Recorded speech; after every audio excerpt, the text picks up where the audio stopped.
শুনুন, শুধু ব্যক্তির নাম বলা ঠিক না।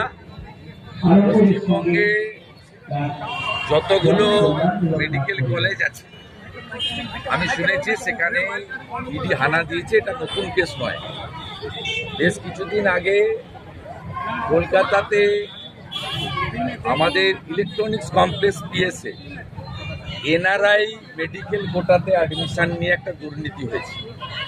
এতে সব মেডিকেল কলেজ যুক্ত পশ্চিমবঙ্গ সরকারের স্বাস্থ্য দপ্তর, ডাইরেক্টর অফ মেডিকেল এডুকেশন, তারা এক্সটার্নাল অ্যাফেয়ার্স মিনিস্ট্রির এনওসি ছাড়া ফ্রড করে 18 সাল থেকে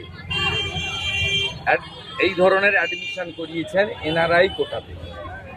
এবং এটা কলকাতাতে যে ইলেকট্রনিক্স কমপ্লেক্স পিএস রয়েছে বিধাননগর, সেখানে এফআইআর হয়েছিল। সেই এফআইআর